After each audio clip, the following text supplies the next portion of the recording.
Bonjour.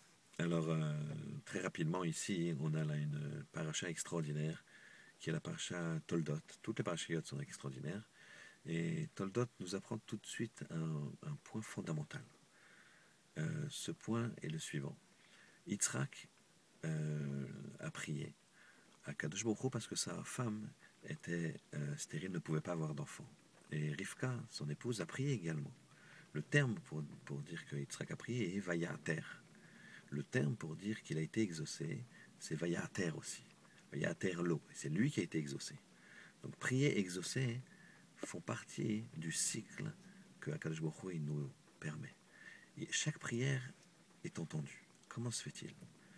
Ça, il s'agit ici des prières des tzadikim. Et on va essayer de comprendre pourquoi en expliquant le principe du fait que c'est lui qui a été exaucé et pas elle. Comment ça se fait?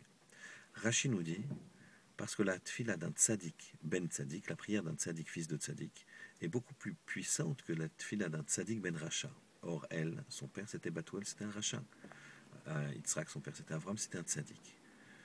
Ça peut paraître étonnant. Pourquoi le mérite du tzadik ben tzadik est plus grand que le tzadik ben racha? En fait, le ben Ishraï va nous apporter un éclaircissement extraordinaire. Nous allons passer d'abord par le Maharal de Prague. Le Maharal de Prague, il nous dit, c'est simple, c'est parce que la lumière dans la lumière est plus difficile à trouver que la lumière dans l'obscurité. Je m'explique, si on est en plein jour, je cherche une étincelle, je vais avoir du mal à la trouver. Si je suis en pleine nuit, je cherche une étincelle, je vais la trouver très vite. Il faut développer ce Maharal. Pour ça, on va s'appuyer donc sur le Ben Ishraï. Le Ben Ishraï nous apporte une Gemara. Donc, tout vote sa mère d'Alet, Hamoud Aleph, et nous dit pourquoi le terme de Vayater a été employé pour Yitzhak et pour les tzadikim quand ils prient. Pourquoi ce terme-là? Pourquoi pas prier dans le sens Itpalel, Vaitpalel? Le Ben Ishraï nous explique, à travers la Gemara, que le terme Vayater, c'est une racine Atar. Atar, c'est l'appel. L'appel, elle fait quoi? Nous dit la Gemara. Elle déplace la récolte d'un endroit à un autre.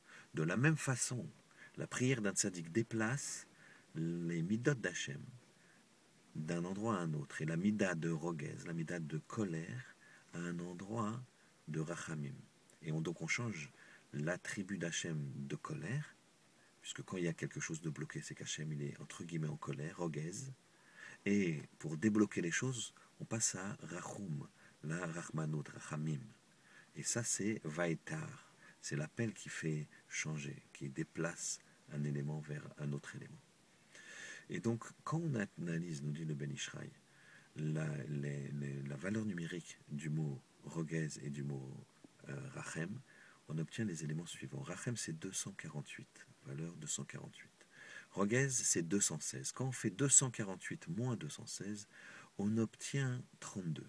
32, c'est la valeur numérique de Lev. Lev, c'est le cœur. Et là, on comprend pourquoi la Tfila des Tzadikim, elle va être tellement puissante. Parce que c'est pas une fila simple, c'est une fila avec le cœur entièrement concentré. Et cette fila entièrement, quand chaque mot est pesé, chaque mot est comme une flèche qu'on envoie dans une demande tellement suppliante et tellement puissante vers Akadosh Baruch Hu, à ce moment-là, ça a la capacité de passer de Rogez à Rachem. Et regardez la puissance de la Torah. Rachem, c'est la miséricorde, et c'est aussi la matrice.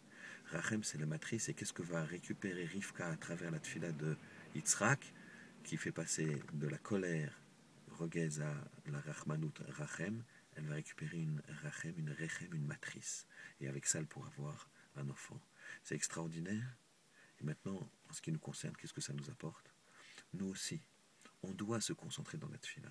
On doit se concentrer dans le monde de lumière où on essaye d'être, dans le monde de la Torah, de la Tchouva, dans le monde où on essaye d'évoluer. C'est pas si facile des fois de trouver la lumière. Alors il faut s'affiner. Il faut essayer de trouver cette lumière. Parce que cette lumière, c'est quoi? C'est une rachem, c'est une matrice. Et c'est ça qui nous permet d'évoluer. Il ne faut pas qu'on reste content du niveau où on fait Shabbat, Kashrut, etc. Bon, Hachem, c'est très très bien. Il faut aller plus loin.